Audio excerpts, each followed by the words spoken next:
नमस्कार दोस्तों, GS launcher channel पे आप सबका स्वागत है। दोस्तों आज हम देखने जा रहे हैं कि 63वें बीपीएससी में जो मैथ्स के 10 प्रश्न पूछे गए थे उनका कंप्लीट सॉल्यूशन क्या है और कितने छोटे से छोटे तरीके से हम इसको बना सकते हैं। क्योंकि मैथ्स ही एक ऐसा सेक्शन है बीपीएससी के एग्ज़ाम में जिसमें आप पूरा का पूरा सवाल बनाएंगे तो सही हो सकता है, बाकी सब में कुछ ना कुछ फंस ही जाता है। और मैं ये आपको 63वां का, 64वां का और 65वां का तीनों का पूरा 10-10 क्वेश्चन का सॉल्यूशन प्रोवाइड कराऊंगा और ये भी आपको बताऊंगा कि आने वाले 66वें बीपीएससी में किस तरह से मैथ्स को किया जाए कि आपका 10 में 10 प्रश्न सही हो। तो आइए हम देखते हैं पहला प्रश्न क्या है आपका। तो देखिएगा, पहला प्रश्न है आपका, एक संख्या को 342 से भाग करने पर शेषफल 47 मिलता है। यदि उसी संख्या को 19 से भाग किया जाए तो शेषफल क्या होगा। तो इस तरह के प्रश्न में हमें करना क्या है कि सबसे पहले तो हम संख्या को लिखेंगे। तो लिखा कि माना कि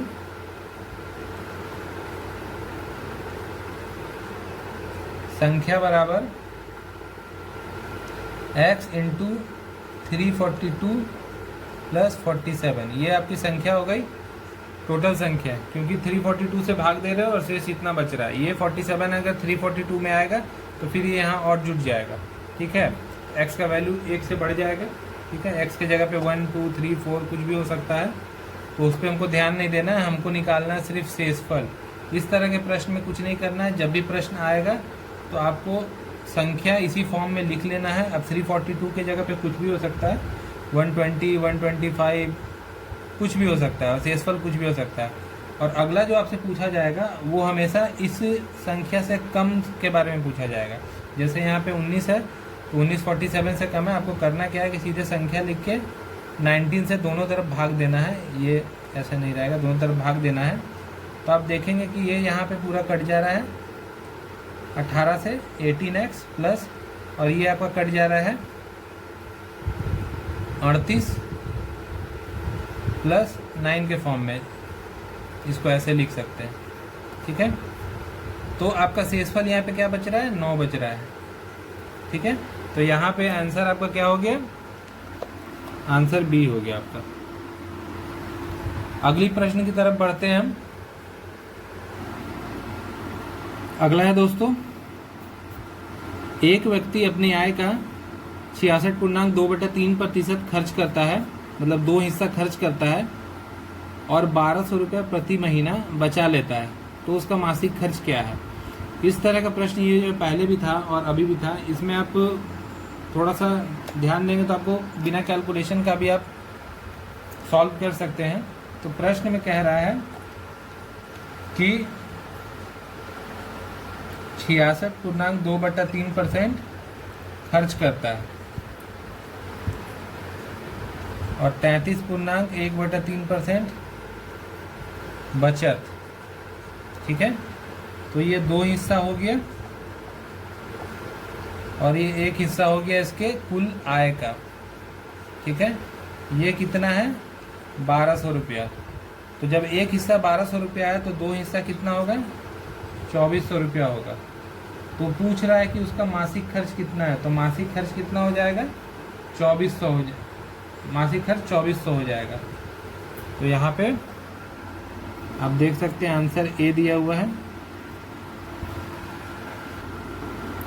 अगला प्रश्न है दोस्तों, एक व्यक्ति एक वस्तु को एक निश्चित दाम पर बेचकर 20% लाभ प्राप्त करता है। यदि वह इसे दुगने दाम पर बेचता है तो उसका लाभ प्रतिशत क्या होगा, ठीक है। तो इसको भी कैलकुलेट करते हैं, हम देखते हैं कैसे होगा। तो कह रहा है प्रश्न में, एक व्यक्ति एक वस्तु को एक निश्चित दाम पर बेचकर 20% लाभ प्राप्त करता है।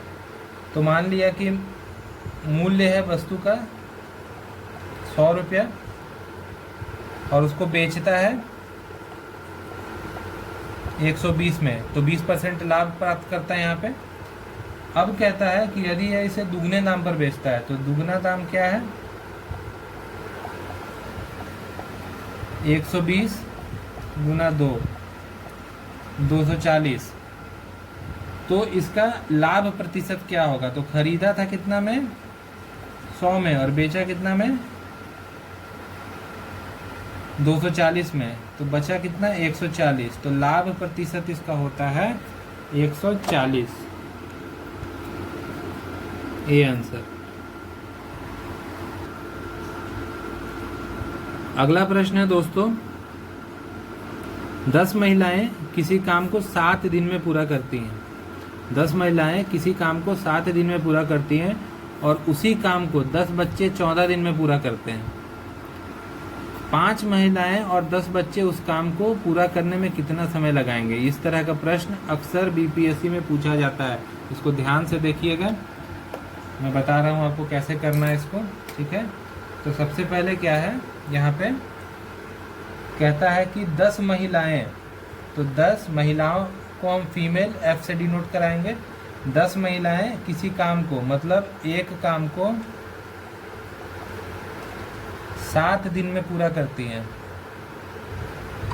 7 दिन में पूरा करती हैं, ठीक है। प्रैक्टिस हो जाएगा तो आप लोग को इतना लिखना नहीं पड़ेगा, डायरेक्ट कैलकुलेट कर सकते हैं। और उसके बाद कहता है कि 10 बच्चे, तो 10 बच्चे मतलब चिल्ड्रंस को सी से लिखें, उसी काम को, मतलब एक काम को, काम एक ही है, 14 दिन में पूरा करते, दुगना समय लग रहा है, ठीक है। तो फिर पूछता है कि 5 फीमेल प्लस 10 बच्चे कितने दिन में काम को पूरा करेंगे। 5 महिलाएं और 10 बच्चे उस काम को पूरा करने में कितना दिन लगाएंगे। तो इस तरह का प्रश्न में सबसे पहले आप देख लीजिए और आपको निकालना क्या है कि एक महिला एक दिन में कितना काम करती है। ये 10 महिलाएं एक काम को 7 दिन में करती हैं, तो जब 10 महिला एक काम को 7 दिन में करती हैं और वही काम एक महिला को कहा जाएगा करने में, तो 10 महिला का काम एक महिला को करना है, तो टोटल टाइम लगेगा उसको 70 दिन, ठीक है। तो एक महिला एक काम 70 दिन में करेगी,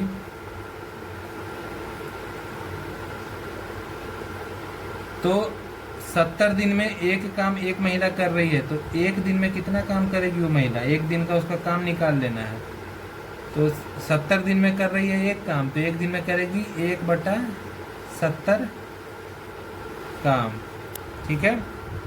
इसके बाद बच्चों का भी इसी तरह से निकाल लेना है आपको। जैसे 10 बच्चे हैं, एक काम 14 दिन, तो एक बच्चा उस काम को कितना दिन में करेगा, 140 दिन में करेगा, ठीक है। तो एक दिन का काम कितना हो गया, 1/140 काम। एक बच्चा का एक दिन का काम इतना हुआ, ठीक है। यही है इम्पोर्टेंट डेटा। ये एक महिला का एक दिन का काम है, ये एक बच्चा का एक दिन का काम है। अब इसमें करना क्या है, पूछता है 5 महिला, तो एक महिला का एक दिन का काम इतना है, तो 5 महिला का कितना हो जाएगा, 5 गुना 1/70 प्लस 10 बच्चा, तो एक बच्चा का एक दिन का काम इतना है, तो 10 बच्चा का कितना हो जाएगा, 10 गुना 1/140। अब ये जो काम है एक बच्चा का 10 बच्चा का एक दिन का काम है, और ये है 5 महिला का एक दिन का काम। तो ये जो जितना काम है वो पूरा एक दिन में हो रहा है। अगर हम इसको सॉल्व करते हैं तो ये हो जाएगा आपका 1/14 इधर प्लस 1/14 इधर, ठीक है। एलसीएम लेने के बाद ऊपर में आएगा 2, नीचे में आएगा 14 और यहाँ आ गया 1/7। मतलब 5 महिला और 10 बच्चा मिलके एक दिन में 1/7 काम करता है। तो पूरा काम करने में कितना लगेगा, 5 महिला, 1 मिनट रुक जाइए मैं मिटा देता हूँ।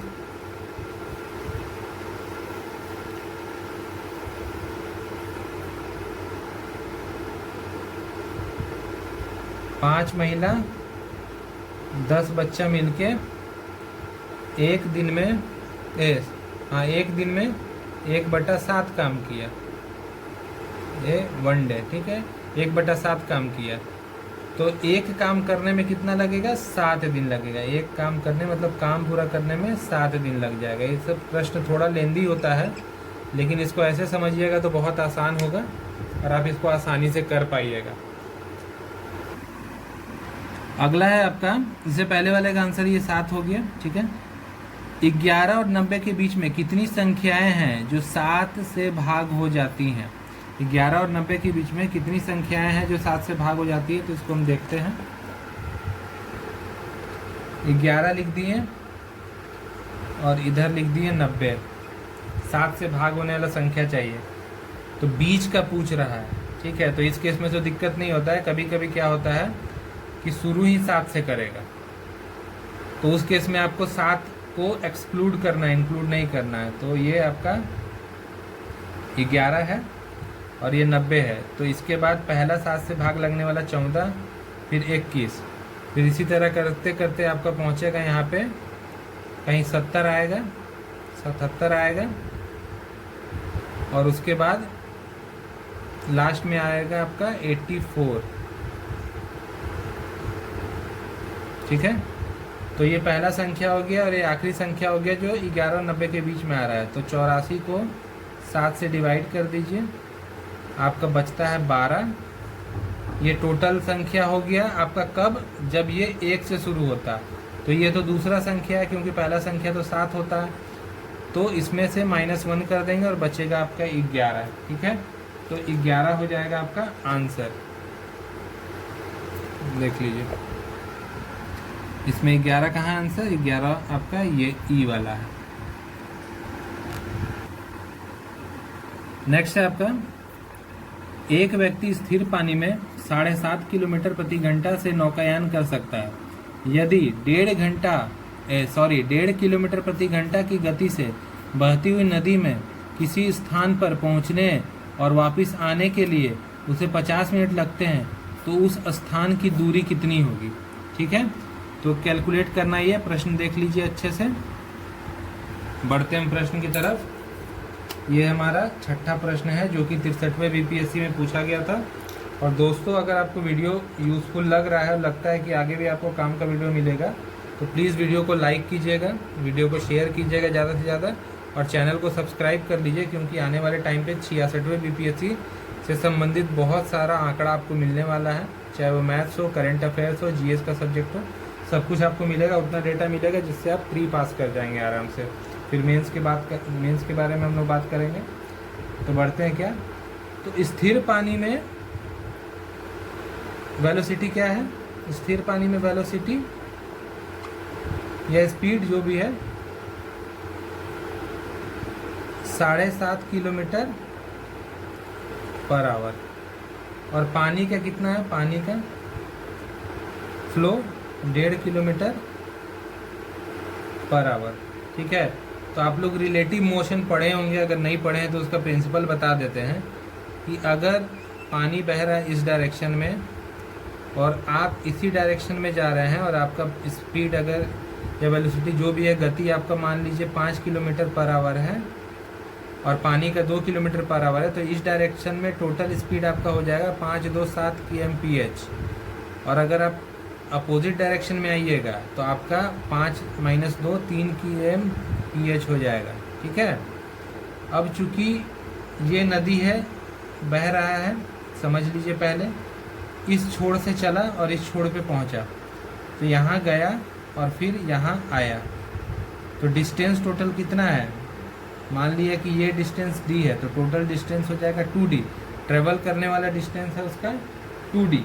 ठीक है, तो अब अगर हम इस डायरेक्शन में जाते हैं और इस डायरेक्शन में जाते हैं, तो दोनों के केस में आप लोग जानते हो कि चाल बराबर दूरी बटा समय, दूरी बटा समय। ठीक है, ये तो मेरे को ये बताइए आप कि यहाँ पे आपका अगर हम टाइम कैलकुलेट करें, इसको पहले साफ कर देते हैं। यहाँ पे चाल बराबर दूरी बटा समय और समय बराबर दूरी बटा चाल है। तो मान लिया कि टाइम जाने में आपको T1 लग रहा है और वापस आने में T2 लग रहा है, तो T1 plus T2 is equal to 50 minute दिया हुआ है। इसको हम 50/60 घंटा लिख सकते हैं, मतलब 5/6 आवर। ठीक है। अब रिलेटिव मोशन के अकॉर्डिंग T1 के टाइम पे इसका चाल कितना हो जाएगा, 7.5 प्लस 1.5 9 kmph, और T2 के टाइम पे कितना हो जाएगा, 7.5 माइनस 1.5 6 kmph। ठीक है।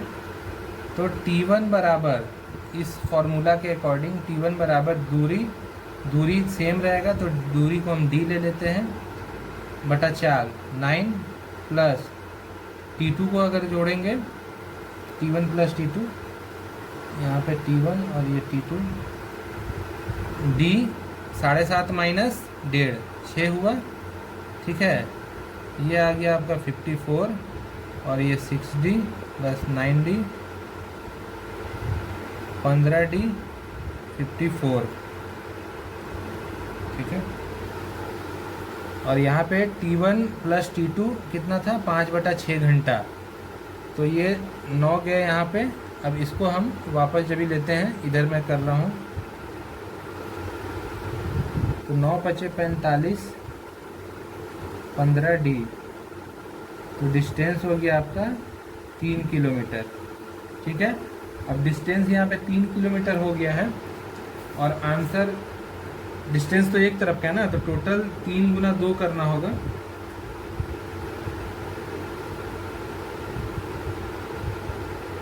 तो 6 किलोमीटर है टोटल ट्रेवल किया। बट यहाँ पे हमसे पूछा क्या, एक बार प्रश्न को देख लेते हैं।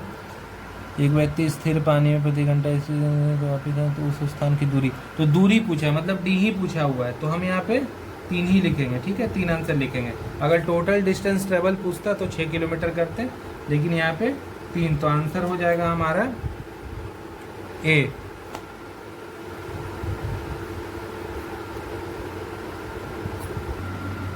अगला प्रश्न है दोस्तों, एक राशि चक्रवृद्धि ब्याज कंपाउंड इंटरेस्ट की दर से 2 वर्ष में 4,624 तथा 3 वर्ष में 4,913 हो जाती है। तो राशि बताना है आपको। 2 वर्ष में 4,624 और 3 वर्ष में 4,913 हो जाती है, तो आपको राशि बताना है। सिंपल क्वेश्चन है, लेकिन थोड़ा सा लेंदी है। ठीक है। तो इसको हम देखते हैं कैसे करना है। तो सबसे पहले यहाँ पे जो आपका अमाउंट होता है कंपाउंड इंटरेस्ट के केस में, उसका फॉर्मूला होता है P × 1 + R/100 पावर T या N, कुछ भी लिख सकते हैं आप। ये हो गया आपका कितना साल है, ये रेट ऑफ इंटरेस्ट, ये प्रिंसिपल अमाउंट, यही फाइंड करना है हमको। ठीक है। तो 2 साल के लिए पहले करते हैं। तो 2 साल के लिए कितना दिया हुआ है, 4,624 is equal to P × 1 + R/100 power 2, और 3 साल के लिए कितना दिया हुआ है, 4,913, इसको लिखेंगे P 1 + R/100 पावर 3। ठीक है। अब इनकेस दोनों को डिवाइड करते हैं, तो इनकेस में डिवाइड क्या करना है, करना ही है डिवाइड। ये वाला टर्म हमको नीचे लेके आना है। ठीक है। तो नीचे लेके आएंगे, तो ये जो आपका बचेगा, ये आप ध्यान से देखिए, यहाँ पावर में 2 है, यहाँ पावर में 3 है, तो इस पूरे टर्म को हम इस पावर से काट देंगे, तो बचेगा केवल मेरा ये। ठीक है। तो इधर बच जाएगा, ये हमको ऊपर लेके जाना है, ये नीचे लेके जाना है। मैंने आगे पीछे लिख दिया है, आप इसको सही करके करना। ज़्यादा वर्ष वाला नीचे और कम वाला ऊपर। 4624 is equal to P × 1 + R/100। ठीक है। सॉरी, ये आपका P भी कैंसिल होगा यहाँ से। ठीक है। P कट गया, P कट गया है, केवल ये बचा हुआ है, P नहीं लिखना है, केवल ये बचा हुआ है। अब 1 को हम इधर लेके जाएंगे, तो 1 को जब हम इधर लेके जाएंगे, तो 49134624 - 1 इज इक्वल टू R/100। ठीक है। यहाँ पे 4913 minus 4624 divided by 4624 r by 100। इसको आप सॉल्व कीजिएगा तो r का वैल्यू आपका आ जाएगा 25/4। ठीक है, अब ये r को हमको क्या करना है, किसी भी एक जगह वैल्यू डालना है। तो हम इसमें क्या करेंगे कि 4624 जो था बराबर p इंटू 1 प्लस r की जगह 25/4, नीचे में 100 था तो यहाँ 400 हो जाएगा का स्क्वायर। ठीक है, अब 4624 p, ये 400 इधर आया, इसको हम इससे काट सकते हैं, ये 1 हो गया और ये 16 हो गया, तो 17/16 का स्क्वायर। ठीक है, अब इसको जब आप सॉल्व कीजिएगा तो सॉल्व कैसे करना है, यहाँ से हम यहाँ आ गए, p बराबर 4624 इंटू 16 इंटू 16 डिवाइडेड 17 इंटू 17। ये जो आपका अमाउंट बच के आएगा वो अमाउंट आ जाएगा आपका 4096। इसको कैलकुलेट आप कर लीजिए, यहाँ से ये जाएगा ऐसे। ठीक है, तो ये हो गया आपका आंसर 4096, सी आंसर है आपका। नेक्स्ट है आपका, एक व्यक्ति 20 रुपये मूल्य के शेयर 9% लाभांश अदा करके खरीदता है। वह अपने धन का 12% ब्याज चाहता है। प्रति शेयर का ब्याज भाव क्या होगा? बहुत ही सिंपल है, इसमें सीधे ये करना है कि आपको 20 रुपये मूल्य का जो शेयर है तो 20 का 9% लाभांश पे बेचता है और धन पे कितना ब्याज चाहता है? 12%। तो x का 12%, तो ये मूलधन पूछ रहा है, तो ये आपको निकालना है कितना इसका शेयर बाजार भाव है। तो शेयर बाजार भाव यहाँ से निकलेगा 12% में, यहाँ 100 हो गया, ये 100 इससे कट गया, ये 3 हुआ, ये 4 हुआ। ठीक है, तो x बराबर 20 इंटू 3/4 15, आंसर है आपका 15B।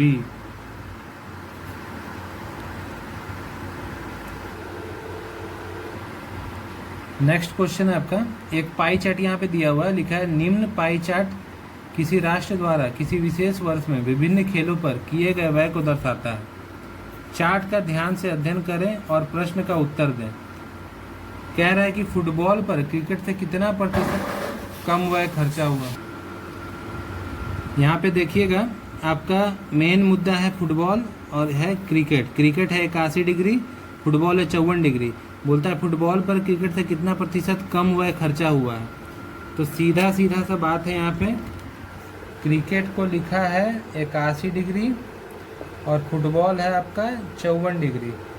तो क्रिकेट पर फुटबॉल से कितना कम खर्चा हुआ है, तो 81 माइनस 54 करेंगे तो यहाँ बचेगा 27। ठीक है, अब ये इस पे मान लीजिए 100 रुपये खर्चा हो रहा है, तो इस पे 100 का कितना खर्चा हो रहा है, तो ये जो 27 डिग्री है, 27 डिग्री बचा है, इसी का वैल्यू आपको निकालना है। और इसमें निकालना क्या है, इसको हम 100 वैल्यू लिए थे ना, तो 81 को हम मान लिए प्रिंसिपल, तो 81 का x% इज इक्वल टू 27, क्योंकि इसके रिस्पेक्ट में निकालना है। ये जो क्रिकेट में खर्चा हुआ है, क्रिकेट में कम खर्चा हुआ है, नहीं क्रिकेट में ज़्यादा खर्चा। ठीक है, अब यहाँ पे 27 दिया 81 हो गया और x का वैल्यू आ गया 100/3, तो 33/1/3 ऑप्शन है यहाँ पे, ऑप्शन है, ऑप्शन नंबर ई है।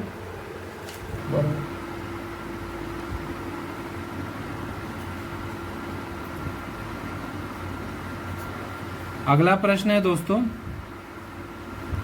एक व्यापार में 76,000 का निवेश करता है। ए एक आदमी है, वो 76,000 का निवेश करता है कुछ माह बाद उसके साथ बी भी जुड़ता है। वर्ष के अंत में कुल 2:1 के अनुपात में उनका जो लाभांश है वो बांटा जाता है। बी कितने माह के उपरांत जुड़ा, मतलब बी जो जुड़ा है उससे वो कितने माह बाद जुड़ा है कि उनको लाभ 2:1 के फॉर्म में मिला है। तो आइए देखते हैं। तो दोस्तों यहाँ पे ए का इन्वेस्टमेंट कितना है 76,000, बी का इन्वेस्टमेंट 57,000 है। इसका इन्वेस्टमेंट 12 मंथ के लिए है और इसका जो है टी मंथ बाद हुआ है। तो टी मंथ तो 12 में से टी घटा देंगे, जो टाइम आएगा वो होगा। इन दोनों को अगर आप देखिएगा तो 19 तिया 57 और 19 चौक 76, तो ये 4 और ये 3 इस तरह में कटेगा। अब ये दोनों जो है बराबर का भागीदारी है, तो 12 × 4 और 12 माइनस टी × 3 कर देंगे। ये हो गया 48, ये हो गया 36 minus 3t, 3t is equal to 12। तो t का जो वैल्यू है वो आ गया 4। तो आपका जो b है वो 4 महीना बाद जुटा। ठीक है, तो दोस्तों ये था आपका 63वां बीपीएससी का वो 10 सवाल जो पूछा गया था। आप इसको देखिए, अगर कहीं पे भी कोई परेशानी होता है तो आप कमेंट करके पूछिए। जल्दी ही मैं कोशिश करूंगा कि आज ही मैं 64वां और 65वां दोनों को वीडियो अपलोड कर दूं। तो आप ये तीनों एग्ज़ाम में जो पूछा गया 10 सवाल है, कुल मिला के 30 सवाल हो जाता है, उसको देखिए, प्रैक्टिस कीजिए। और आप आगे भी मैं 64वां 65वां का जब करूँगा तो आप देख पाओगे कि कुछ सवाल कॉमन होता है, केवल डेटा चेंज होता है। तो आप इसको भी प्रैक्टिस करोगे तो काफ़ी आपके लिए यूज़फुल होगा। और आगे मैं आपका मैथ का सेक्शन जो चैप्टर इम्पॉर्टेंट है बीपीएससी में पूछने के पॉइंट ऑफ व्यू से, वो सारा चैप्टर भी आपको करवा दूंगा कॉन्सेप्ट के साथ, कैसे कैसे डिटेल में बताना है और शॉर्टकट तरीका भी। ठीक है दोस्तों, अगर वीडियो पसंद आता